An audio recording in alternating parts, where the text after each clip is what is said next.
United States of America, but for which it stands, one nation, under God, indivisible, with liberty and justice for all.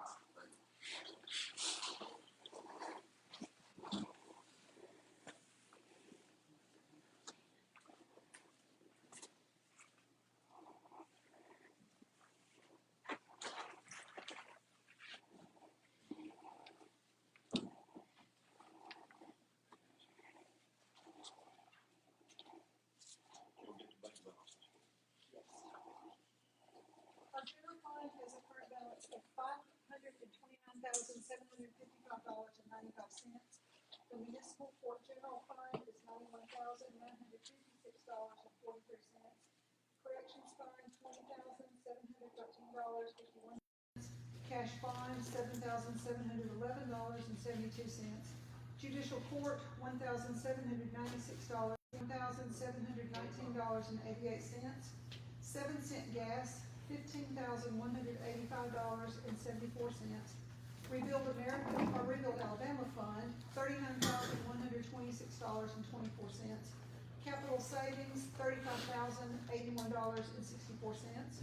Capital sewer, $104.98. CDGB grants, $50.02. American Rescue Plan Act, $239,435.60. The STADOR, which I will explain in a little bit, fund is $51,145.28, for a total of $1,063,783.36 in the bank. All right, I have a motion to accept the bank balances and minutes as written. Motion. Do I have a motion from Larry, do I have a second? Second. Second from Tim, all in favor? All right. Mr. Mayor, I would like to point out that the sewer loan was paid off officially October 2021. So that goes along with the bank balances. Okay.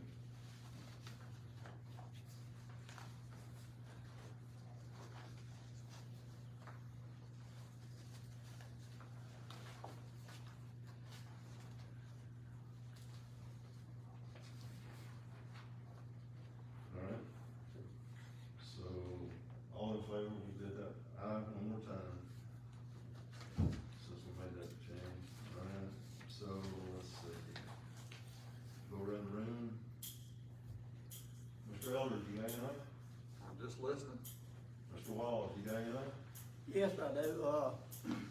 Right behind my house where that force main was put in on Buddy Tabor's property, is there any plan to have anybody come and level that back out? There's been knee-deep mud holes full of water. Absolutely, it did not dry up this summer. And I've been doing battle with mosquitoes, and I'm about tired of fighting. Is there any plan to finish what they messed up? Yeah, I'll get that done. It's that easy. I should have came earlier, shouldn't I? You should have. Thank you. Maybe on Craig Craft Road again, right? Okay.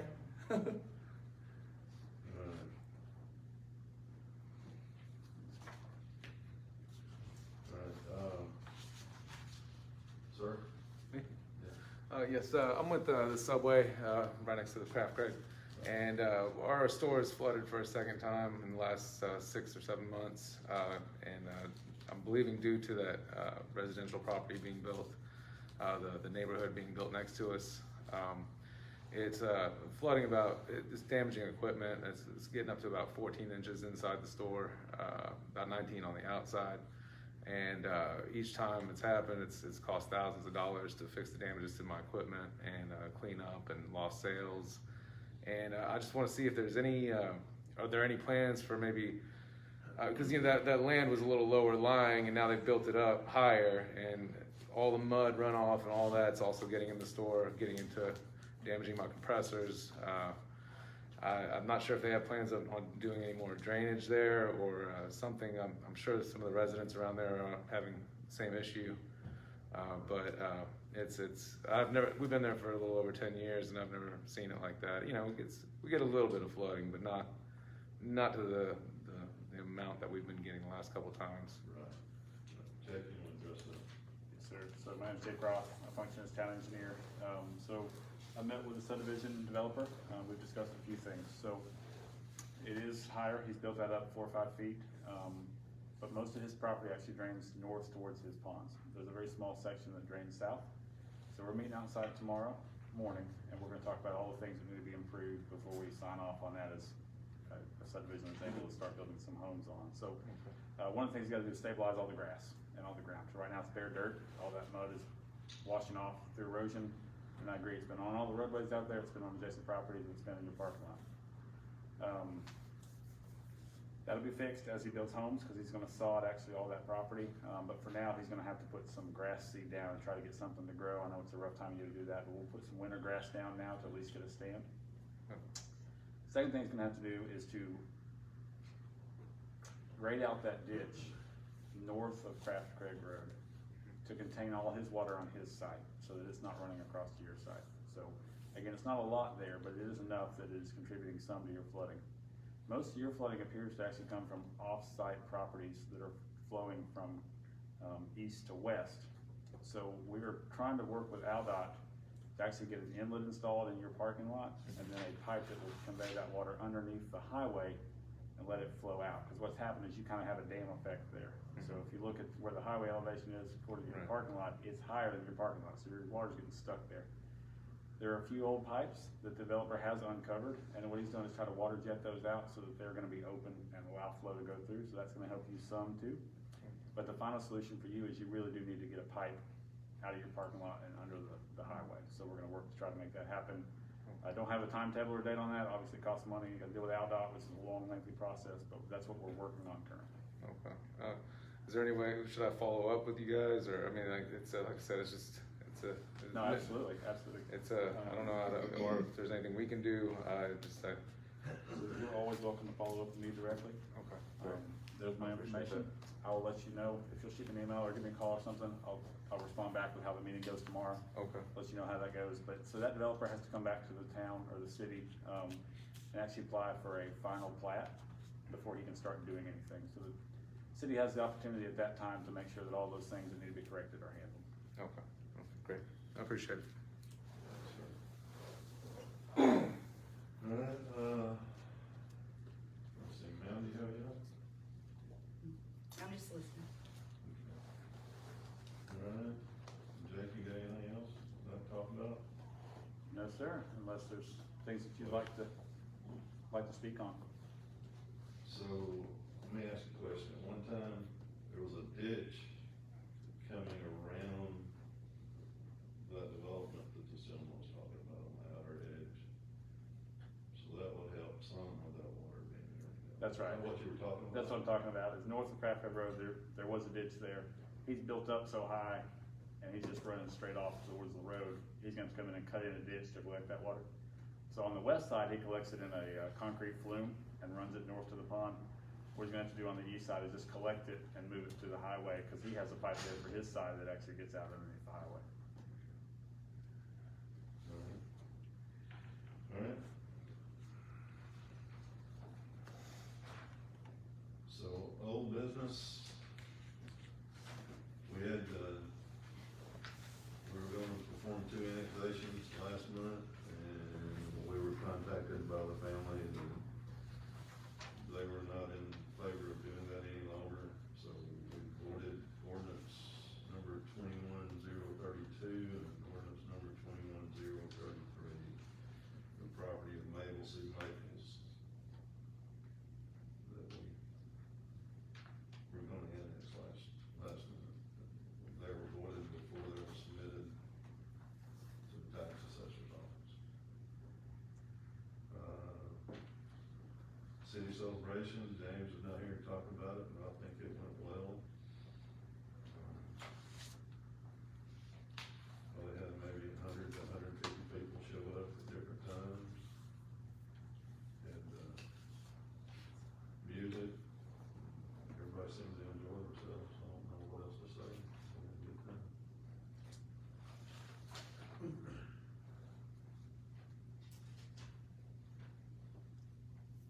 You have a list, a report in your packet, just Oh, yeah. behind the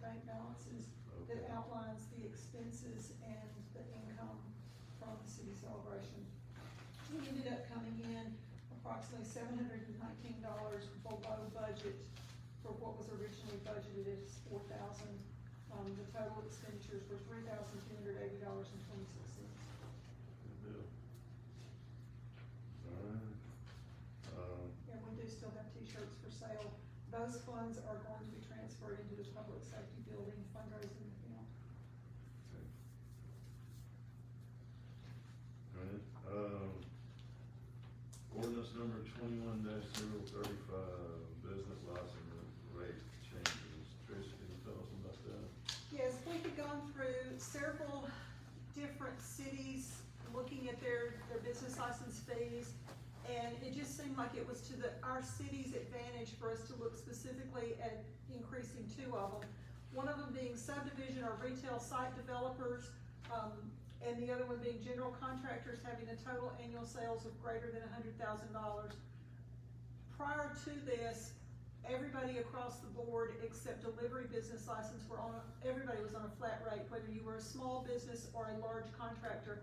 You were $100 a year plus a $12 issuance fee. So to kind of bring us more in line with more of the cities in our area, we're looking at subdivision or retail site developers, a base fee of $250 plus the issuance fee of $12 for a total of $262 per year for a business license. General contractors having their sales of greater than $100,000, we're looking at having $150 as their base with the issuance fee of $12, so for a total for them of $162 per year for business license. Alright, thank you. Do I have a motion to consider ordinance number 21-035? Motion to consider ordinance number 21-035. Alright, we got a motion from Tim, do I have a second? Second. Second from Terry, all in favor? Alright, do I have a motion to adopt 21-035? Motion to adopt. Okay, got a motion from Tim to adopt, I have a second. Second from Larry, all in favor? Alright, we've got, resolution 21-019, establishment of state or bank account. Teresa, the floor is yours. Okay, let me stand up so I can explain this and everybody can hear me maybe. In doing business license issuance, we don't always have knowledge over where the person is actually doing business. And with Owens Crossroads having a zip code that goes into the Hampton Cove / Huntsville City area, we started looking at businesses that we knew were not in our town limits, but yet they were not necessarily buying a business license for us, but they were still sending money to the state every month to pay sales tax that was not rightfully ours. And so Christy got in touch with the lady from the sales tax department in Montgomery, and they started looking at it, and there is quite a bit of money that we have gotten that was not ours to keep. So we are rolling that money over into what's called a state or account that will then be dispersed back to the state of Alabama, and then they will make the allotments back to, or the reimbursements back to the people that have paid them. An example of a couple of them, there's a little, it's like a children's clothing store that is somewhere up and around the intersection where the Hampton Inn is. That is very distinctly not Owens Crossroads city limits. So they have given us quite a bit of money that we did not know, because when we get a check from the sales tax department, we don't know which businesses have actually done it unless you go in and dig deep down through the files to find out who has submitted what money and how that money got to us, et cetera, et cetera. So anyhow, to make a long story short, we've got some money that we need to pay back, and the state or account is where that's gonna sit until it can get dispersed back to that. Alright, thank you, Teresa. So I have a motion to pass resolution 21-019, which is establishing this bank account for state order. Motion. Got a motion from Larry, to have a second? Second from Terry, all in favor?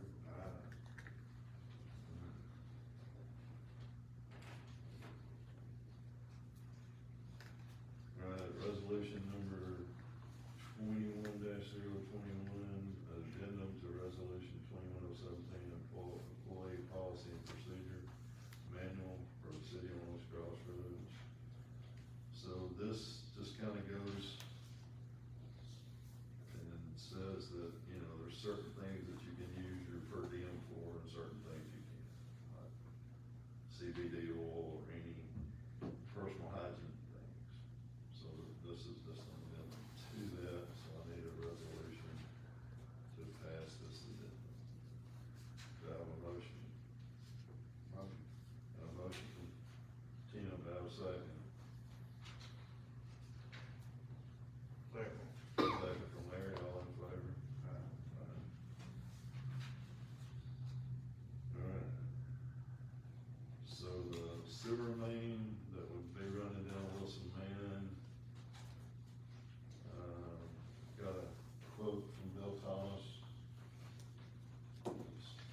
exceed, talked to him about a not to exceed of about 240.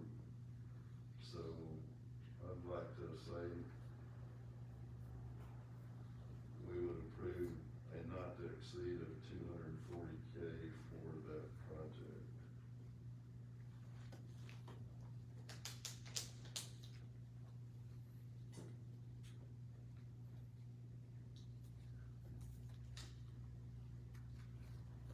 Do I have a motion?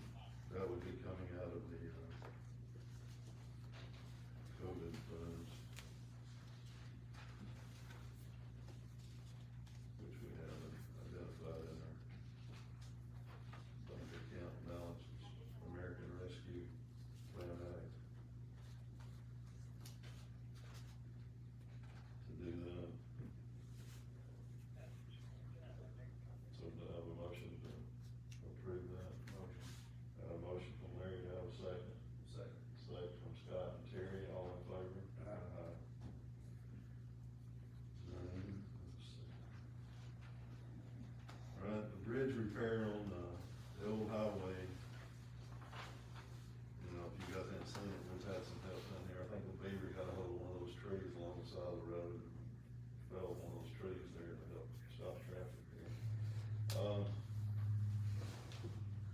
We were looking at trying to get a box culvert in there, but found out today that they didn't have any box culvert. The guy was on vacation last week, so we went to the bank.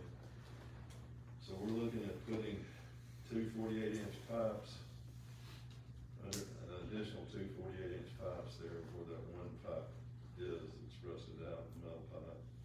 So we're gonna put 2 48-inch pipes there, to cut and redo the head wall. Everything is gonna be probably, well, $10,000 for the pipes, $2,800 to cut and redo the head wall. And the county's gonna be doing all the labor. So I'd like to see it not to exceed like maybe 14 for that effort. 14 or 15, what do you guys think? 15? 15. Okay. So I have a motion to approve that work as far as getting the pipes and getting the head wall repaired. It's about down by Garland's house, Okay. right there where the Yeah. road's closed. Yeah. Motion. All right, got a motion from Tim, got a second from Scott, all in favor? Question of where does the money come from? General funds? Yeah. Got to be from general fund. I don't think we have it come from anywhere else. Is that considered road repairs that can come under the gas tax? I don't know, I'm just asking. Yeah. Cause I know some of the gas tax money has to be specifically used for roads, cannot be used for anything else. What's rebuild Alabama for? The rebuild Alabama is also roads, but again, I don't know what the restrictions on spending of that is. So let's look at using it from rebuild Alabama if we can. Okay. All right, let's see.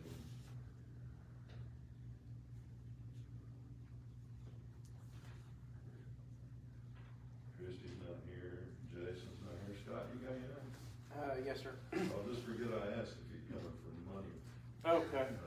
Go ahead. No, that's my fault. All right. Just the activity report Chief normally gives you guys. Okay. From September, we had a total of 475 calls for service, 9 arrests, 24 incident reports, 75 traffic stops, which resulted in 66 traffic tickets and 40 written warnings. We had 3 accidents and a total of 3 injuries within those accidents. And then we did 96 neighborhood checks, among some other things, but that's a good summary. Thank you. Yes, sir.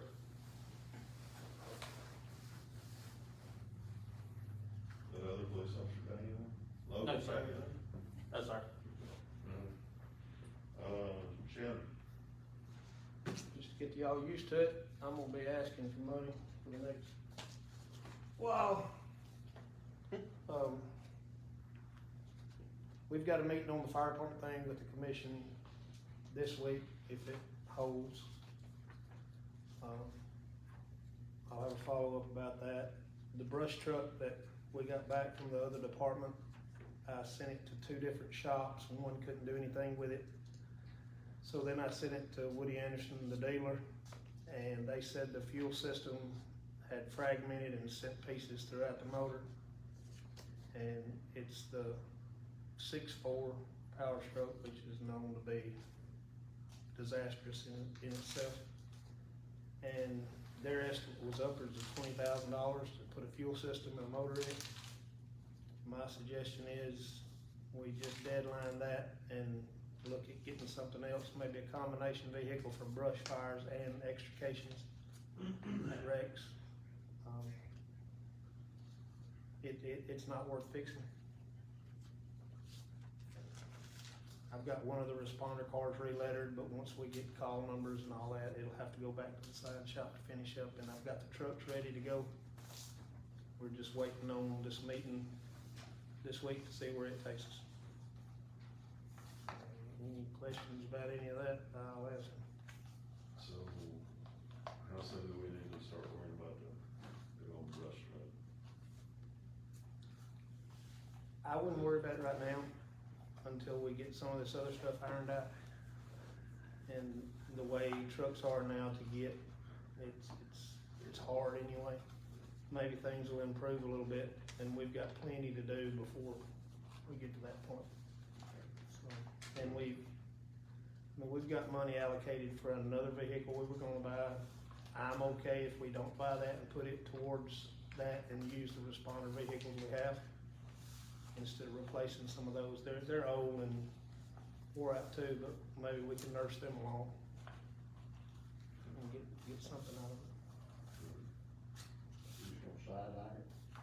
I would the brush truck for now. If we found a cabin chassis, said that they had on another cabin chassis, Well, is that possible? if I go with a combination vehicle like I wanna go with, then we'll probably we could probably use that skid unit that's on the back, but we'll need more of a utility bed to hold extrication tools and different things, and if we make a combination vehicle out of it, that'll keep our pumpers from running up and down the road on wrecks and stuff like that and wearing those out. It's better to wear out a smaller truck than a big one. So we'll cannibalize that one for everything we need. Yeah, I even found a guy that had a new one of those motors, put it in his truck. He told his truck, I went to him about buying that engine to put in that one, which it only extends our agony of this truck, because we'll have problems down the road out of that engine, but he wasn't interested in selling. Those 6.0 motors are not repairable. But that's a 6.4 and 6.0 is not either. 6.4 or 6.0, neither one of them are repairable. Right. They're both, Old records. all you're doing is delaying your misery down the road to do it again. Okay. All right, thank you. Thank you. I guess let's get Mr. Craig. Mr. Craig, you got anything? Ms. Craig, you got anything? Tanya and I completed 772 trick or treat bags this morning. So we're set and ready to go for Saturday night. We've got the fire department, we've got the police department candy bags, so we're ready to go. Good. Good. All right. All we need is a scarecrow. Scarecrow. All right. Yes, sir. I did forget something a while ago. When that subdivision was first, that plan approved, I don't have a picture of it, but I thought I recalled that there were concrete ditches around the whole perimeter to carry the runoff water into the ponds. Seems that they've finished putting those in. There's not one across Guthrie, that section there. After the last big rain, the developer did come in and push up a berm. Of course, it's built up about 5 feet, but top of that, he pushed up a berm, which will keep water from coming off there on the Guthrie side. My thinking is that once those houses are built and sold there, the landowner, the new owner, is not gonna leave that berm. It's probably 10, maybe even 15 feet from their back property line. If it was me, I wouldn't want it there, you can't mow it. So if they push it off, then the water can still come off onto the west side of that berm. You probably know if there is a plan for a concrete ditch there. So that's one thing I'm gonna talk to them about tomorrow. Okay. The approved plans didn't show it extending all the way around, so there's That's a lot of what I places thought. there is concrete. Yeah, But we're gonna talk about the potential to extend it. As far as the berm goes, I think the berm's a good solution, cause it does keep their water on their side. For right which is now, big yes. deal. So now that falls within a utility and drainage easement, which is a public property, a public easement. So the homeowner is not allowed to come in and take that down and adjust that, even though it's on his yard, because that serves the public interest in drainage, and there's an Okay. easement around that property boundary, they're not allowed to do that. Now, you don't find out they did it till there's a problem, and then you gotta go fix it, right? But Right. supposedly, they should not be allowed to do any of those adjustments without approval from the city. thank you. Okay. Laura, do you have anything? Tim, do you have anything? No, sir. Oh, We did have one Facebook comment about Guthrie that they were just talking about, but that's it. Teresa? Nothing? Terry? We had a lady come, Gulf County ago, ask for some, speed bumps over in, Bristol Creek.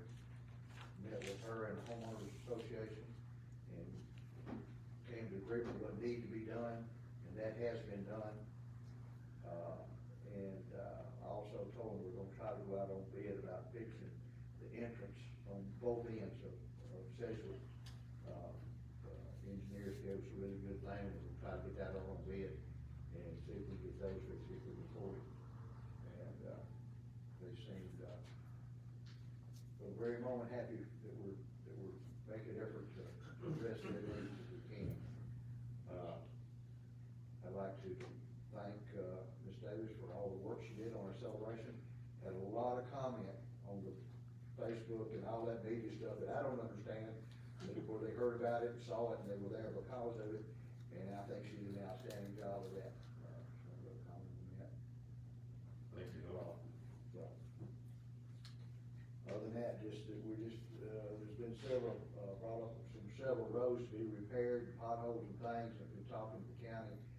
And some of this was scheduled to be done, but we had a couple of minor floods, which has set them back. They're aware of everything we want repaired, and we're on the list. They just gotta get to it. When you have that much rain, it gets them behind. So they do have a list, and they are working with us. It's just gonna take a little longer because they've got more to do now than know what to do with, because a lot of this floods has washed so much out. But they are, the roads that been mentioned before, they have that list, and several others been added to it. And they will address them when they can. So they haven't forgot about us, and that's it. Okay, thank you, Terry. Tim, you got anything? I'm just wondering about the sign, because we got 6 months ago, the digital sign. Oh, it's out there, we're working on trying to get it. Oh, we did too. Get it installed. Okay. That was